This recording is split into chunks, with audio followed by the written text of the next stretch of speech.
Yeah, we could cut that part out for you. It's okay. It just really proves how much of a two-faced bitch I am. Cleaning your teeth live right now? Yeah, and I have lipstick. Ben, are you flushing the toilet right now? What up? You did not just flush the toilet, Ben. They spent $100 million and bought it for one more year. Wow. Everybody give Claudia an applause. She deserved it. The Lord's work. What's up, and welcome back to another episode of Redirected. I'm your host, Andrew East, and this is a show where we sit down and talk with people about how they made it through some of life's unexpected events. Today, I had a blast with this one. We sit down and talk with Claudia Oshry, who you might know as Girl with No Job, and talk to her about how she got into making social media a full-time job. She has an amazing personality, and we had a really fun conversation. If you haven't yet, I would be honored if you took the time to subscribe and rate this show. It is our goal here to help inspire and encourage others to make it through whatever unexpected event or challenge they might be confronting in life right now, and you subscribing and rating the show helps us do that. So without further ado, let's go ahead and jump into this one with Claudia Oshry. Claudia, thank you for joining. I'm really excited for this. Me too. Like, I am an East family stan, and this is a big day for me. Gosh, we're honored. I'm a little intimidated staring at the poster behind you that's pointing straight at me. You know what? It's supposed to be art, but it's like very aggressive. And in these current climates, like I really feel like I should take it down. You seem like someone that would be, up on the political and you'd have the pulse of the current events. I know like what's cool and what's not. And honestly, that piece of art is not cool right now. I mean, the colors are nice. It's cool. And it says, don't post that. Like I'm an Instagrammer, Shawn and I are looking at like buying art. Like that's like an adult thing now. Yeah. Well, yeah. And then you like look at a blank wall and all of a sudden it's not cool. Like you actually want to have a piece of art on there. So yeah, that's I feel like how you're growing up. Yeah. We're old. You start caring about your walls. Where do you get your art? Everywhere. I have pieces in my apartment from all over the country. Some of it is from Israel. Some of it's online. Some of it's gallery. I buy art that I think is cool, not that has any value. So if I ever need to sell this art, it's probably worthless. Okay. I'm really excited for this, Claudia. You just ball energy. Where did you grow up? In New York, in the city. I went to college in the city, and now I live here. So I really never left. Where'd you go to school? NYU, New York University. Wow. One of Shawn's good friends, Nastia Lukin, went there. I don't know if she did? Yeah. No, I didn't know that. I can't imagine we ran in similar social circles. Like she was with all the athletes and I was with all the Jews, but whatever. What did you study there? Well, when I first got there, I was actually a physics major, and I started doing, I know every time I say that, people are like, what? Wow. I was, and I really liked it, but I started doing Girl with No Job my freshman year at college, and I started making money and becoming sort of successful. So it felt kind of stupid to have a useless major. So I ended up transferring to the Media and Communications School and graduated with a Media Culture and Communications degree, which is also useless, but whatever. And so you were in college and you were doing the social media thing and killing it the whole time, huh? Well, not the whole time, but I started when I was a freshman, and by the time I graduated, I had 1 million followers, and it was enough of a business that I didn't have to graduate and get what everyone would consider a real job. Mm-hmm. But it's been growing since I started, and by the time I graduated, I think I had 1 million followers. Wow. What was it like to be famous in college? You know what? It's not what you think. And every time I meet YouTubers or anyone who's popular on social and also goes to a real NYU is not really collegey. There's not a community, there's not a campus. So when I meet girls who have YouTube accounts that go to USC, and I'm like, how cool are you? Because for me, nobody knew, nobody cared. Everyone at NYU is anti-mainstream when I'm over here posting about the Kardashians. So they didn't understand me at all. But I do people always think that I had that experience when I truly did not. We were talking about pop culture, and I realized holy smokes, Claudia kind of sets pop culture to you kind of lead it. No, I make fun of it, but they're it's just so crazy. You are actually a part of it, and I'm just someone who comments on it. Do you know what I mean? Yeah, I feel like you do a better job at what you do than we do at what we do. But. No, you guys are so great. You guys, I'm really East Family stan. I really feel you guys have such you've maintained this level of relatability and intimacy that's like super authentic that doesn't really exist anymore online because everyone is just faking it. Thanks. Yeah, no, we're faking that too. Oh, me too. Yeah. Describe to people who might not be familiar. First of all, I apologize. If there's anybody in my audience, Claudia, that's listening that doesn't know you, I apologize on their behalf. That is really kind of you, but it's not the first time I've had to introduce myself. Yes, I'm Claudia Oshry. I run the Instagram account called Girl with No Job. And I have a morning show called The Morning Toast. I'm on tour, the Dirty Jeans tour. Comedian, Instagrammer, host, singer, everything. Okay, I do have to say, I was just watching your you did that interview with The Morning Toast. Yeah, I hosted with my sister Jackie. It's like a social morning show, so it live streams on YouTube every morning. So your performance at the end of that was hilarious. No, I know. Like that needs to be a video in and of itself. I know, honestly, like it's just so funny because I just released a song just because I really like love music and I love singing and I'm not a terrible singer. I'm actually a pretty good singer, but I released it like, not that I think that I'm the next Mariah Carey. It's just like something I've always wanted to do. It was really like a dream come true for me. So when we started to perform it, I was like, I cannot take myself too seriously because like I am inherently just this like funny, jokey person. And if I'm out here with like backup dancers and choreography, like people will think I'm taking myself too seriously. And it just turned into like this mess that was amazing. And I cannot watch that video without hysterically laughing. It was too good. If you guys haven't, the audience should check it out for sure because the mic goes bad and then it's premium. Played it off so well. It's live television, baby. You got to do what you got to do. We're rolling. Okay, I'm curious. Tell me, like, so you gave us your chronology through life. Mm-hmm. I want to know about like Claudia's family because how'd you get this personality? Well, I grew up with all sisters and that's amazing, but it's tough to get a word in. Everyone is like super loud, super bold, super outgoing. So I think I just like became this like loud, annoying person out of necessity. And then it kind of stuck. And I think I attribute like a lot of my like boldness and personality just to growing up in New York and being Jewish. It's definitely like a personality trait being Jewish. That's not really religious. It's more of like a personality thing. I don't know. Like when people are always shocked when they meet me because when you know someone online and you get to know them like in their life on Instagram, it's really not usually what it seems. Like when you meet them in person, they're like super quiet or different because they put up this front. But so when people meet me, they're like, oh my God, you are exactly the same, maybe like a little bit crazier. And I'm like, thank you. That is an authentic brand. Oh my gosh. Do you feel like doing all this online stuff has made you more or less obnoxious? Because I've doing all the YouTube videos, like I just start yelling all the time now. I used to never do that, and now it's like it's who I am. It takes a very brave person to like sit in the back of an Uber or sit in public at a restaurant and talk to their phone. It really is character building because it's not a normal thing. And people ask me all the time, they're like, you're just like Instagramming in the middle of the store. I'm like, I don't even notice it anymore. So definitely becoming Girl with No Job has shaped me as a woman personally. I'm definitely more outgoing, more brazen because I like have been forced to be like awkward in social situations and just like without my phone. Gosh, that is so true. And I'm not gonna lie, you have more courage than Shawn and I do. Whenever we're like, if we ever see something that we want to Instagram in public, like put on our story, we'll like whisper narrate it. I don't take you as the. No, I'm not a whisperer. But you can always tell on people's Instagram stories when they're like filming in public and they seem kind of awkward, you know, because it's weird. No matter how long you do it, like you still feel weird. Yeah. Yeah, 100%. So you work with your sisters? Yeah, 2 of my sisters. I have 3. And my older sister, Jackie, co-hosts my show with me. Mm-hmm. And then our younger sister just graduated from college. She works for the show and she's also my tour manager for my comedy tour. Okay, so yeah, you're on tour like now, the Dirty Jeans tour. The Dirty Jeans tour. Tickets available at girlwithnojob.com. It looks legit. Yeah, you gotta come. Schedule memorized? I'm always curious. Like, no, I am on my phone all the time going to girlwithnojob.com to see my schedule. Oh my God. How much fun has it been? Is this your first tour?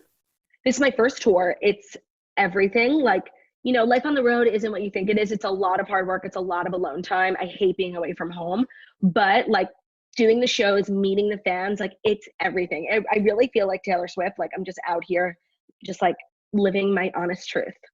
Wow. I was going to say, listening to your song Toast, I'm picking up some Miley Cyrus side.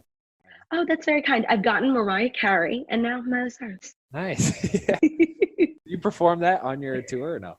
Well, so I just released a song last week Right. and I go back on tour next week. So I'm figuring out now how to incorporate it. Maybe I'll perform it. Maybe I'll walk out to it. Maybe we'll do a sing along. I don't know. I just want to have it be the best. I think walk out too. Wow. Yes. Yeah, that would be, it's climbing up the charts. People love it. No, I mean, I'm really shocked at like how people are responding to it. Cause like I wanted to release a song, but I wasn't going to do it if it was dumb and it sounded bad. And I was like a joke, you know what I mean? Yeah. So I waited so long to do it until I found the right like songwriter and producer. And when we released it, I felt like it was in a really good place to the fact that it's like, people think it's cool that I released a song, but it's also shockingly a good song. Yeah. Yeah, I'm into it. Are you Instagramming this right now? I'm just taking a picture. Smile. What's up? Just for like when my Instagram story later. Oh my gosh, thank you. So you recently got married. Yeah. To Ben. Yes. Boy with no job. We got married September 2017. How's it been? Everything. People always ask like, how's married life? I'm like, it's the same, but better, you know? Yeah. And people, a bunch of my friends are married and a bunch of them are not. And honestly, people are always shocked that I got married so early because me and Ben got engaged when I was 21. But we were together for like 5 years and it was the time, but it's really such like a weight lifted off you because dating and, you know, courting someone is so much time. And it's like, I'm trying to build a career. I have hobbies. I don't have time to go on dates. Yeah, no, 100%. You know? And from a sentimental standpoint, I was like, geez, you know what? I used to, don't make fun of me, but I used to journal. Okay. Okay. And I was like, you know what? Now Shawn's like she's like my living Journal. She remembers everything that we did. And that's great. I have to write it down now. That is so cute. I don't journal, but I really should because I have amnesia. I don't remember anything. Like people are like, I have to tell you something, but you can't tell anyone. I'm like, it's totally fine. I will not remember. So I really should start journaling. I feel like you're one in the football locker room. There's guys that like can memorize every single line to a movie and then like they'll regurgitate that. Yes. Do you have like that type of memory? Yeah. So I can't remember anything important, but like never watch Mean Girls with me. I know every single line. I know every single word to pretty much every single Taylor Swift song. Like I know useless information, but like people's birthdays, no clue. Yeah. How do you feel about T Swift's new song? Love Live. I am like a ride or die Taylor Swift apologist. So like even if she released a piece of Duty and put it on a record, I would be like, this is amazing. Well, wait. So she released Arrow, right? Mm-hmm. The Archer. The Archer. Sorry. And then You Need to Calm Down. You Need to Calm Down she did Me first. You Need to Calm Down, and then The Archer. Which is your favorite of those? The Archer. Really? It's so unique. It's very unique. It's so different. It's very reminiscent of her early work, which is where I fell in love with her. It's very low-key. Reputation was very like electric. It wasn't my personal favorite. So I'm loving her going back to like more of her Nashville roots. Whoa. Yeah. Do you spend a lot? No, I've never met her. I know you were going to ask that, but you didn't want to make me feel I bad. was going to say, if you come down and hang out with us in Nashville, maybe. I know. Nashville is actually my favorite town in the country. Like if I ever moved, I would move to Nashville. One, because I love country music more than anything. Two, Nashville is such a great town. Like super like developing, tons of young people moving there, no income tax. The Gulch is so cute. That's where I would live. And three, it's like Vegas for me. Every time I go, I just black out. It's like the funnest. Broadway. People are like, you can't go to Broadway. It's touristy. I'm like, no, you can't go to Broadway because I'm going to be taking over. Do you ever go to Broadway? I used to go when I was in college a lot. Now it's like once a month. So Once a month. That's a good amount. Yeah. Do you and Ben? What's your favorite bar?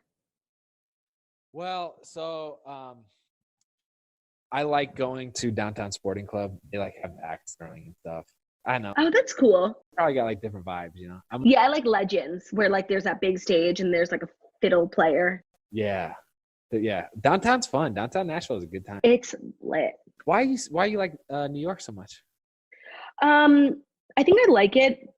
Honestly, I don't like it. It's like super congested. The taxes are out of control. It's getting dirtier. They decriminalized peeing on the street. Like I don't love it. It's great for work. Everyone I know and my whole life is here. But if I could get everyone I know to move, like I would move. To maybe Nashville. Nashville, Dallas. Dallas, really? Yeah, anywhere. I love the South because I love country music, and I love anywhere with low income tax.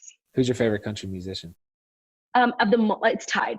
Female, Casey Musgraves. Male, Luke Combs. Hey, you got good taste. Yeah, I know. Like I am obsessed with country music. Luke Combs is solid. That guy. He's the talent of our generation. I really feel like he's going to have the longest career. Like every time I watch him perform, I'm like, oh, I know I'm going to be listening to your music when I'm 80. Like he's like a Garth Brooks. Like he's a legend. Yeah, he's amazing. Oh my gosh. Do you and Ben like hit the town hard? Do you guys go out together a lot? We used to. Like we both went to college here and we met when we were in college.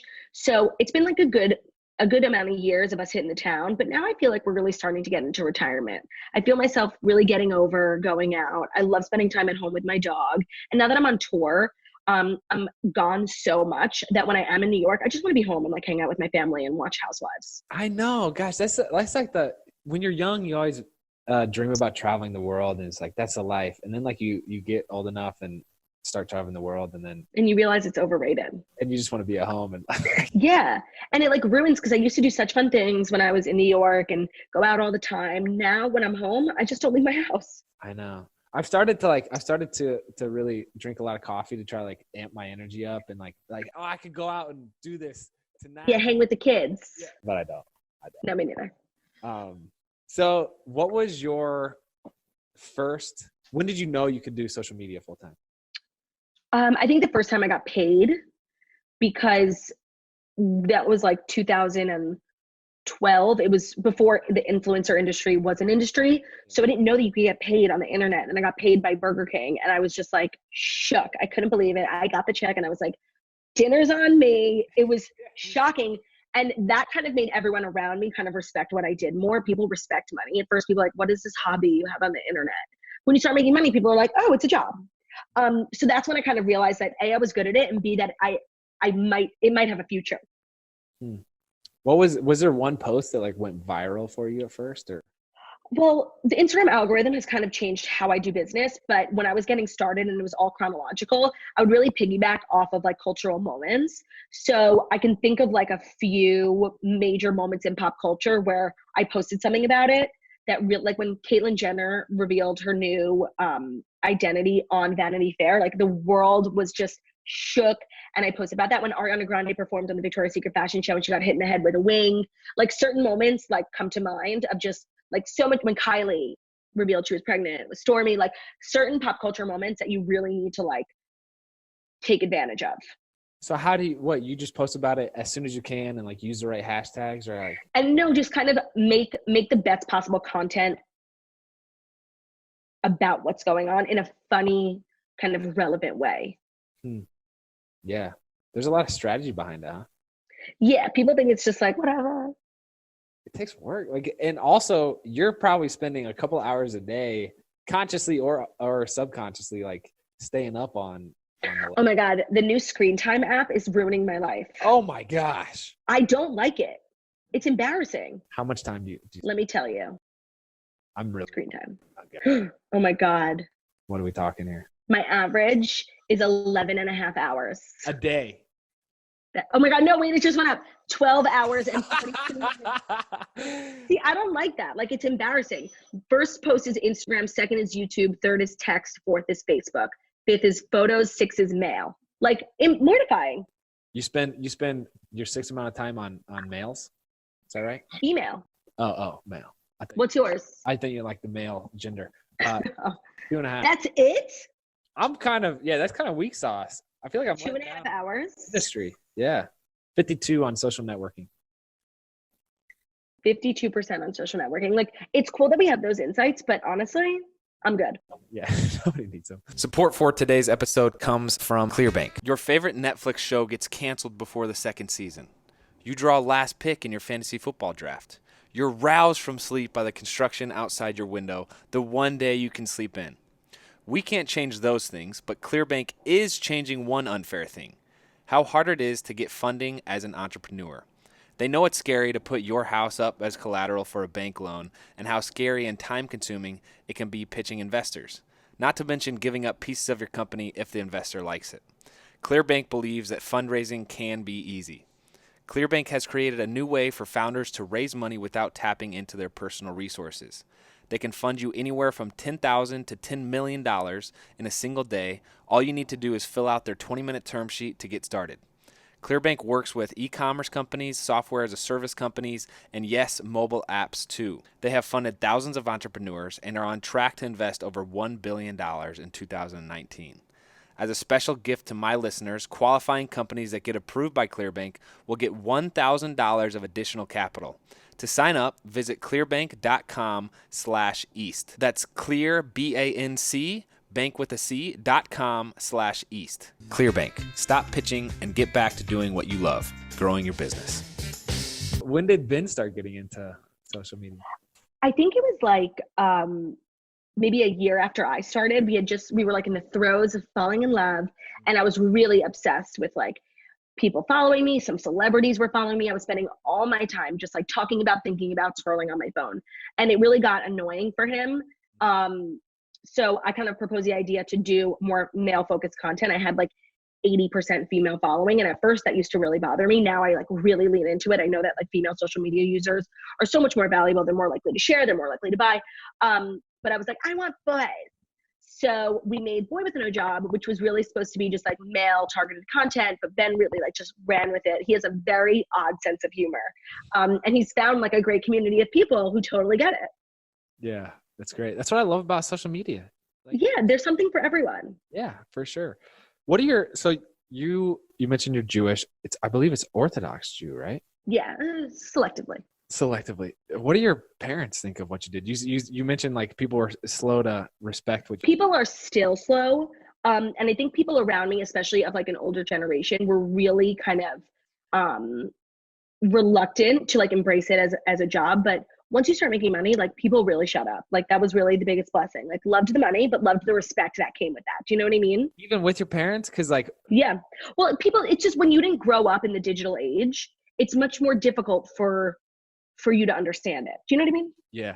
I don't want to name any names, but like my dad was like, still to this day, he's like, hey, you need to play in the NFL because like right. Whatever you're doing online is not legit. And I'm like, but then it's like so great to talk to like people like you or just like people in the industry who totally get it, you know? But it's like even going into these meetings when you're meeting with like brands or agencies, like, and there's higher ups, they don't always understand it. And there's a level of like being a little, you know. You got to show them what's up. Yeah, no. And I think just like given the way that I talk super fast. I say like a lot. I say totally a lot. If you just follow me on Instagram, like you could think I'm just like dumb. But that's why I love like getting out and meeting people and going into meetings because I really get to show like this is all fun, but like it's a full-fledged business. It's legit a brand. And like people, there's different levels to it, right? Like people that pretend to be influencers are like, oh yeah, this is me building my brand. But like you having that voice speaks to that specific audience. I respect. Right. Thank you. By the way, I've listened to like all of your interviews and I never got like the chick dumb vibe. So. You never got what? I never got, you said people think you're dumb. Oh, thank you. I'm just very like that. Maybe that's like an insecurity of mine. I'm just like very self-aware just to be perceived like kind of cool, you know? You do a good job. I was watching, like you're on CNBC, you're on freaking ABC, like CNBC was the most fun I've ever had because I went when Snapchat went public. So I went down to the stock market to like talk about it. Yeah. And I was literally Googling in hair and makeup, like what does IPO stand for? I have no idea. And it just ended up being like such a fun segment. These like corporate finance people were just like, had no idea what was coming for them. And I had so much fun. And like, I wanted to go back and I was never invited back. You have to be maybe the first and only person to like mention nudity on CNBC. Yeah, and also mention like CNBC as being a fun place to be. You remember you mentioned Snapchat was a spot to send nudes, and they're probably like, "Do we bleep that out?" It's the truth. Gosh, how has your relationship with social media grown or evolved? Like you've clearly grown your business from it's probably just based on social media, but now you got the tour and then a song. Like, how has the whole progressed? I think I used to rely on it more. And like, I used to be kind of afraid that, you know, in 1 second it could all be gone because I remember when Instagram released the video feature, they like totally put out of business all these creators who had worked so hard on Vine. And so like that instability of social media always like left a pit in my stomach. But over the years, like Instagram has really cemented itself as like a force in the industry. And I feel less of that nervous feeling, like it could all go away. Like for a while, it felt like the gold rush, you know? Do it, get it, and get out because it's going to end soon. But now it's like a full-fledged industry, and I feel less of that pit in my stomach. Yeah. Do you call yourself an influencer, or what's the title? You know, I'm going through like a rebrand right now. I don't really know. I mean, you could technically call me a singer. You could call me a host. You could call me an influencer, but I just prefer comedian. That's what you want. You want to be known as comedian? Yeah. I think it has the most longevity. That's good. Yeah. Although, listen to who knows? That song. It's pretty legit. I wish I should do fan questions. I mean, they're just like so much fun. There's so many fun things to talk about. But I am curious. So Shawn and I recently were taking a lot of heat online, and it's like, we mentioned the benefits of the community. Mm-hmm. And it's like, there's so many bad sides. Well, there's some people that manipulate information. When you're putting out as much content as you do, there's going to be some things that are like misinterpreted. How do you? And when you're doing it for so long, like times change. Yeah. 10 years ago, you could say stuff that you can't say now. How do you deal with the haters? I mean, there's no way to deal with the haters. I am like moody when it comes to it. Sometimes I feel like, you know, I am above, I am rubber, you are glue. I'm not going to respond. But then sometimes I'm like, you know what? Why do you get to call me fat and ugly and I don't get to call you something? So I go in and I say something back, and I immediately, always 10 out of 10 times will regret it. Oh, man. There's no way to properly deal with it. It depends how I'm feeling. I try and rise above. WWKD, what would Kim do? But I don't know. Is Kim K like your fave? I mean, she's top 5 for me. She's, you know, I feel like maybe now I'm just realizing kind of the reason why I relate to her so much is because people regard her and her family as like trash. They don't know anything. When at the exact same time, there are 6 women like literally creating billion-dollar companies, and they get no respect for that. They just get treated like reality trash when they're actually like on the cover of Forbes being moguls. I love their whole mentality. I think they're so smart. I think that justice needs to be served for them because they get torn apart in the media. And I just think that they're really smart, cool, funny businesswomen who have a great sense of family. I used to be one of those Kim K haters. It's so easy because everyone is. Right. I think it's cool. But you know what did it for me is I was watching the episode of the Family Feud that it was Kim and Kanye versus the Wests. Yeah. And it was the first time that I was really like, I'm going to give these people a chance. And I was looking at how Kanye was looking at Kim and how Kim was like encouraging him back. I was like, these people love each other. I was moved. I was like, they have such a good relationship. Like, and you know what? It's so crazy because the whole world hates them and they literally can do no right. Like Kim is now trying to go to law school, studying for the LSAT. She's working on getting people who out of jail back into society. Like she's getting apartments for them. She's getting companies like Lyft to literally agree to hire people who are now out of jail from nonviolent crimes. Like she's doing so much good work and people make fun of her for that. Like she's doing a docuseries on Oxygen about people on death row who are innocent. Like how can you make fun of someone for that? I literally don't understand. Crazy. Good so I just respect them and I'm out here just trying to get justice for them. It's appreciated. How do you feel about Paris Hilton? Love, adore, good friend. Really? Yeah, couldn't love her anymore. Also the smartest woman ever. So has the most legitimate business. Have you seen all these Netflix documentaries about social media? Of course. I like had forgotten about Paris Hilton. She was not. Yeah.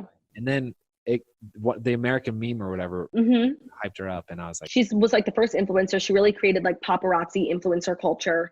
Her business is so impressive. Like she DJs 300 days a year all around the world. She makes a ton of money from her fragrances. She has like skincare, and it's global. So like it might not be, you know, the number 1 fragrance in America, but all over the world, she's a genius. Like, and the coolest girl ever. Wow. Love her. Wow, I'm trying to figure out, like, I'm trying to like maybe name someone that you would be like, no, I don't like her, but you seem like you get along and respect a lot of people. Because you want to know why? I feel like as someone who's had like a fair amount of bad press, you think you know something. Like when you're a fan and you read things about people on the internet, you think you know them. Yeah. And you don't, because it's so fake and so much out there is just fake news. So it's like I've really, in the past 3 years, learned to like give people the benefit of the doubt. Like just because you follow them on Instagram and you read something about them in the Daily Mail does not mean that you know them at all. You probably don't. Yeah, that's really interesting. And even when we have people come on our show, like we recap all like reality TV, and like a villain from the Real Housewives will come on and she's so nice and wants to go out for drinks. Like you don't know anyone. Just because you watch them on the TV, you think you know them. You don't know anything about them. Most people are nice and good people and have good intentions. It's just fun watching you get on a tangent. I know. You're good. Or not a tangent. You just got on a roll. No, we always joke that our show shouldn't be called The Morning Toast. It should be called The Morning Tangent. Oh, man. What is your preferred social platform? Instagram stories. Like I'm so overfeed. I do not fuck with IGTV really. I love Instagram stories. I was with you on IGTV, but I'm kind of throwing some love towards it.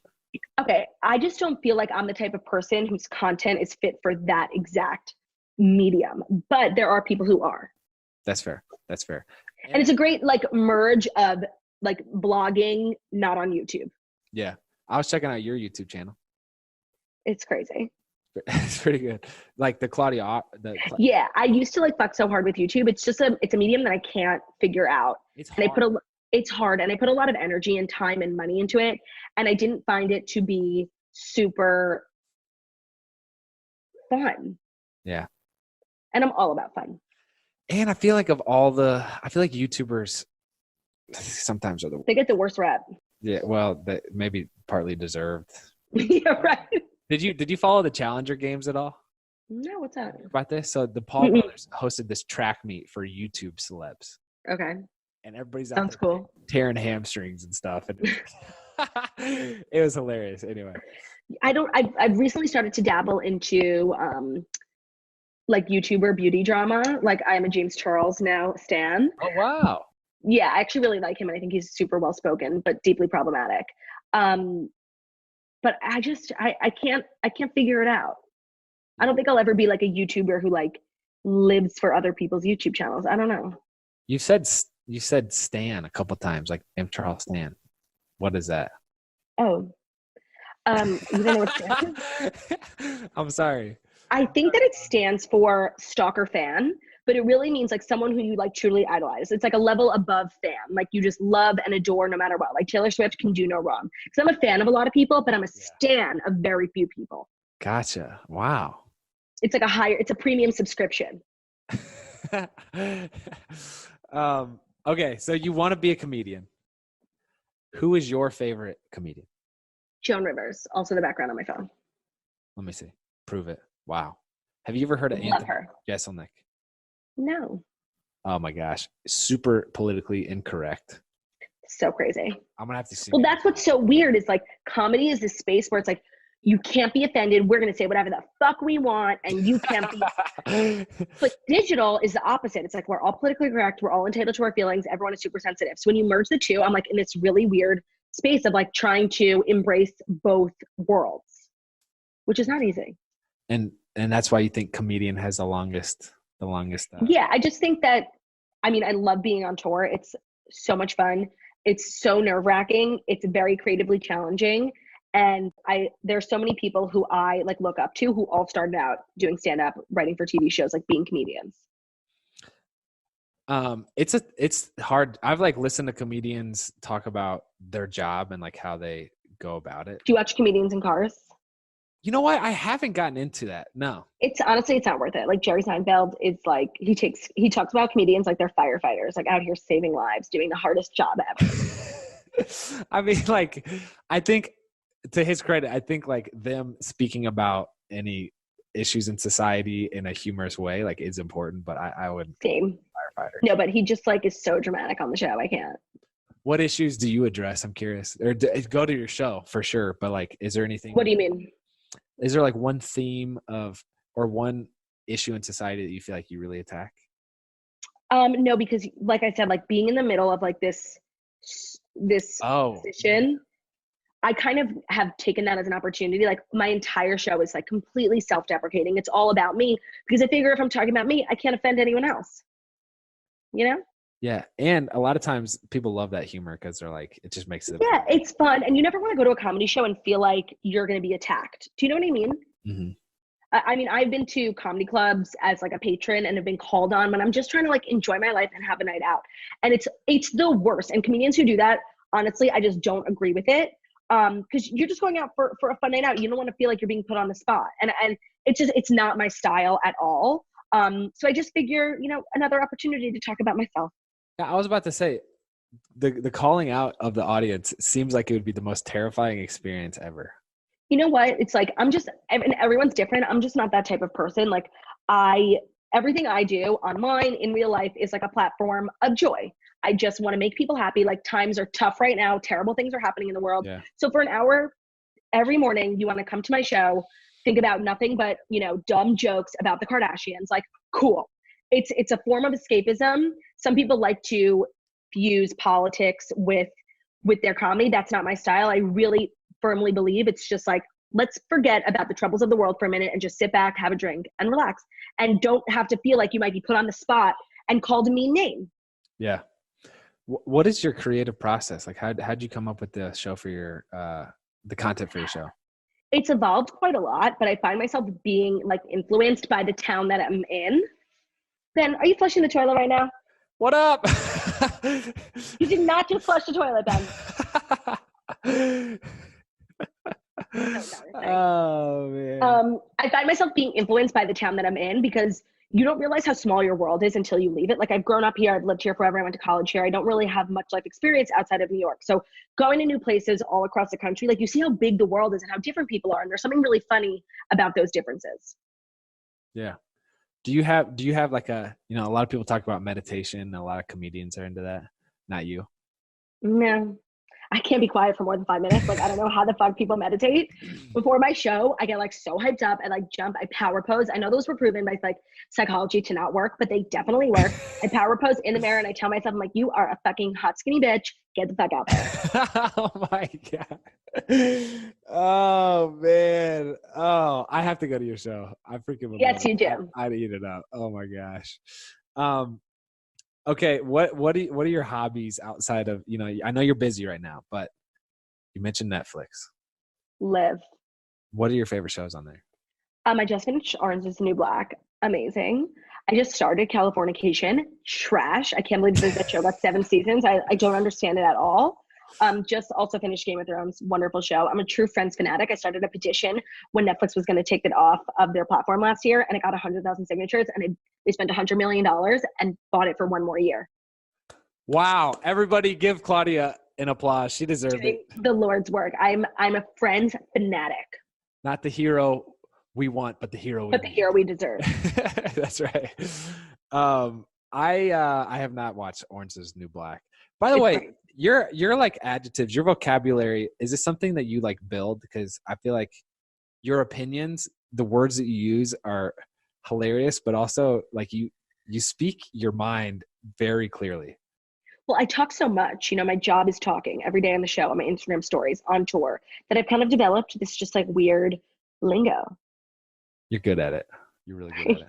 I hope so. What are your goals, Claudia? I would say, I actually really maybe a year ago realized that it's super important to actually have goals, because then when you're accomplishing them. Like if you're just being successful, you never know, like it makes it more of like a special moment. And I actually started a notes in my phone when I realized, I'm like, what, these are things I actually want to have done.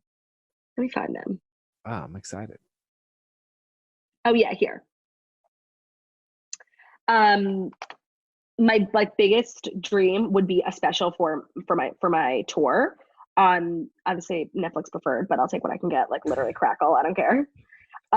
My goal that I just accomplished was to do a show at the Beacon Theater in New York, which I did. Check. Congrats.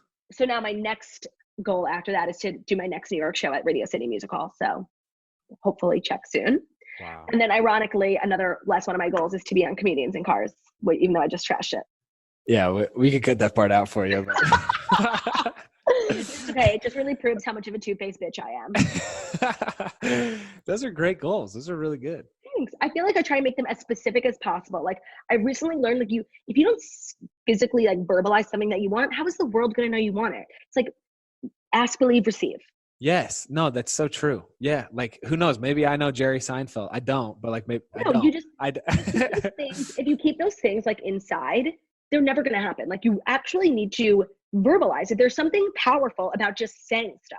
Yeah. We were talking about getting old, and I also realized like you can like really be bored when you're old and not like have anything to think about. And people get excited when they're like, hey, that person wants something really badly. Can I help them? Or like, can I, yeah, you know it's what I'm also saying? just nice to have something to look forward to. Yeah. Because if you're successful and you hit benchmarks, it can almost feel like, oh great, something else. Like you don't get excited about it anymore. But so if you have certain benchmarks to hit, it makes it more fun. Yeah, definitely. What are 3 pieces of advice that you have learned professionally or personally that could apply to the audience? First one is be nice to everyone, even if they're making it really difficult for you. But people are more likely to remember you if you're nice than if you're not nice. So like every meeting on set, like you just be nice to everyone. And it sounds simple, and like celebrities like love to say like, you know, he's so nice, like as if it's hard, but it's important. Don't be a piece of shit. 2, I would say, really for the digital element is like just try and be as authentic as possible, especially on the internet. Social media users are becoming increasingly more savvy, and if you're out here just like being fake as hell, like they know, you know. Yeah. So it only behooves you to just like really be yourself, embrace who you are, because there's the cool thing about the internet is that it's filled with so many people. Like you are bound to find a group of people who like you for who you are, which is not always easy in the real world. Yeah. And number 3, take time for yourself. I don't do that, but I hear it's good. Good. Well, that's good. And did you notice you use the word behoove? Like this is what I'm saying. College. Jeez. Wow. Can you show the audience Ben's merch real quick? Oh like my God. Here. Yes. Yeah. Well, I guess that was kind of an inappropriate ask, but Ben has a ton of merch. I actually just made it away because I was on the table, but he makes the best merch. Like it's so soft and very breathable. It's hard to find clothes to sleep in because I'm like a sweater in my sleep. This is a very thin, breathable material. Oh, wow. Check it out. KetoSeason.com. Yeah. Thank you for taking the time to join us. Of course. It was an honor. Please send my best to Shawn and the fetus. I'm thinking about you guys all the time. Mark my words. We will make it to a show. Yes, but you will probably be new parents by October, so no pressure. I'm not saying LA though. I think you're in like Atlanta or something, but no, we'll make it happen. You do know the schedule by heart. No, I just know that I've already been to Atlanta. Okay. We'll figure it out, but thank you, Claudia. Of course.